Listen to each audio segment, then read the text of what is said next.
Саламатсыздар ма, құрметті оқырмандар? Сіздермен бірге математика пәнінің оқытушысы Әлсейітов Амангелді Құмарлы.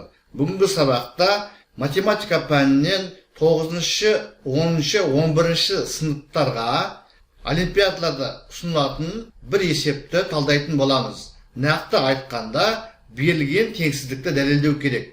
X-тің 8 дәрежесі плюс x квадрат плюс 1 минус x-тің 5 дәрежесі минус x артық 0-ден. Есептің шарты берілген теңсіздікті дәлелдеңіз. Міне жазулы тұр. Қайталап оқымай-ақ қояйын. Қараңыздар, бірінші кезекте теңсіздіктің анықталу облысы қажет. Бұл теңсіздіктің анықталу облысы барлық нақты сандар жиыны болады. Себебі берілген функция көп мүше. Ал көп мүшенің анықталу облысы барлық нақты сандар жиыны. Әрі қарай бұл теңсіздік дәлелдеудің тәсілдері бар. Мысалға, туынды арқылы зерттеуге болады. Мен қазір сіздерге бір оңай тәсілін көрсететін боламын. Ол тәсіл топтау тәсілі. Мен алдымен сол жағындағы қосылғыштардың орындарын ауыстырамын. Қараңыздар, содан кейін мына x квадратты 3 қосылғышқа жіктеймін. Мына түрде 4-тен 1 x квадрат, 2-ден 1 x квадрат, қосу 4-тен 1 x квадрат. 4-тен 1 коэффициенті, қосу 2-ден 1, қосу 4-тен 1, 1-ді береді. Яғни x квадрат шығады. X-тің 8 дәрежесі міне тұр. X-тің 5 дәрежесін екінші орынға шығардым. 1-ді соңына апардым. Басқа ешқандай өзгеріс жоқ. Әрі қарай қараңыздар. Алғашқы 3 қосылғышты топтадым. Бұл мына айырманың квадраты болып шығады. Айырманың квадратының формуласын барлығыңызда білесіздер. Тексеріп көріңіздер. 4-ші қосылғышты өзгеріссіз қалдырдым. Міне тұр. Ал соңғы 3 қосылғышты айырманың квадраты ретінде мына түрде жазып алдым. Қараңыздар. Өзіңіз тексеріп көріңіздер. Мен барлығын тексердім. Бірақ сіздерге жаттығу ретінде өздеріңізге есептеп тексеру үшін қалдырып отырмын. Сонымен біз берілген теңсіздіктің сол жағын түрлендіре отырып, қысқаша көбейту формулаларын қолданып, мына түрде жазып алдық. Сонымен біз берілген теңсіздіктің сол жағын түрлендіріп, мына түрдегі теңсіздік алдық.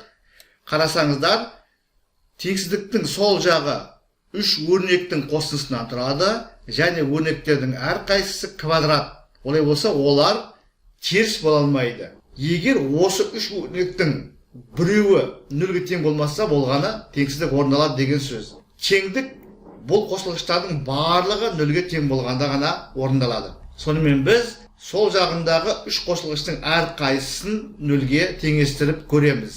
Сонымен бірінші қосылғышты теңестірдік. Сонымен біз мынандай теңдік алдық. Екінші қосылғышты 0-ге теңестіріп, мынандай теңдік алдық. Үшінші қосылғышты 0-ге теңестіріп, мынандай теңдік алдық. Сонымен біз 3 қосылғышты жеке-жеке 0-ге теңестіріп, 3 теңдеу алдық. Бірінші теңдеуді шешетін болсақ, оның 2 түбірі шығады. x1 0-ге тең, x2, 2-ның 3-ші дәрежелі түбірінен 1 болып шығады. Қараңыздар, мынау квадрат 0-ге тең, өрнектің квадраты 0-ге тең болса, ол өрнектің мәнінде 0-ге тең болу керек. Жақшасындегі өрнекті 0-ге теңестіріп, теңдеу шешеміз. Алдымен x-ті жақшасынан шығарып жіберіп, x пенен бір өрнектің көбейтіндісі тең 0 деген теңдеу аламыз. Одан x тең 0 деген бір түбір шығады. Екінші көбейткішін 0-ге теңестіретін болсақ, бізде мына екінші түбіріміз шығады. Екінші теңдеуден 2-ден 1 0-ге тең емес, олай болса x квадрат тең 0-ге, одан x тең 0 деген түбір шығады.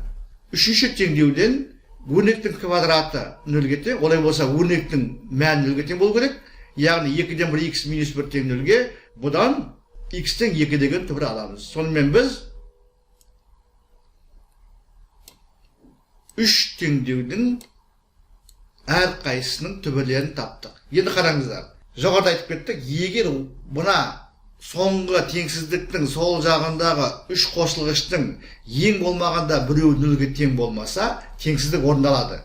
Теңдік болу үшін, яғни өрнектің мәні 0-ге тең болу үшін, бұл қосылғыштардың барлығы бір мезгілде 0-ге тең болу керек. Яғни олардың түбірлері бірдей болу керек. Қарасаңыздар, 0 деген түбір бір мезгілде бірінші, екінші қосылғыштардың түбірі болады, бірақ үшінші қосылғыштың түбірі емес. Олай болса, егер x нөлге тең болатын болса, алғашқы екі қосылғыш нөлге тең болады да, үшінші қосылғыш нөлге тең емес, сондықтан теңсіздік орындалады. Егер мына x2-ні алатын болсақ, бұл тек қана бірінші қосылғышты нөлге айналдырады. Бұл уақытта, яғни x-тің осы мәнінде екінші, үшінші қосылғыштардың мәні 10 болады. Яғни теңсіздік орындалады. Егер x 2-ге тең болатын болса, онда үшінші қосылғыштың мәні нөлге тең болады да, бірінші, екінші қосылғыштардың мәндері нөлге тең емес. Олай болса, қосынды оң сан болады да, теңсіздік орындалады. Ал x-тің бұлардан басқа мәндерінің барлығында да мына берілген үш қосылғышты ешқайсысы нөлге айналмайды. Яғни олардың квадраттары оң сан, ал үш оң санның қосындысы әр уақытта оң сан болады.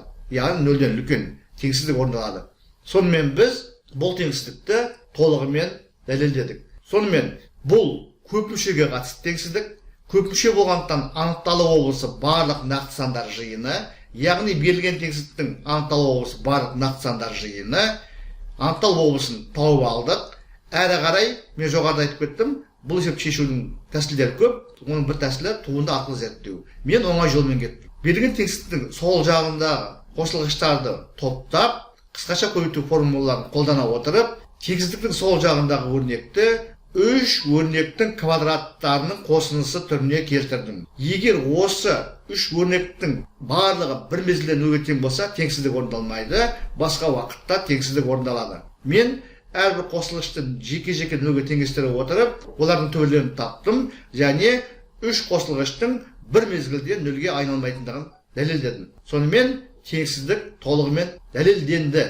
Егер сұрақ болса, комментарийға жазыңыздар. Мен әдеттегідей әрбір сұраққа ескертуге ұсыныс пікірге уақытымен және нақты жауап беруге тырысатын боламын. Сіздерге барлығы да түсінікті болды ғой деп ойлаймын. Лайк қойды ұмытпаңыздар. Каналға жазылмаған оқырмандар болса, каналға жазылыңыздар. Мен бұдан әрі де математика мен математикалық сауаттылықтан материалдар талдап, каналға жүктеп отыратын боламын. Зейін қойып тыңдағандарыңыз үшін көп рахмет. Келесі кездескенше.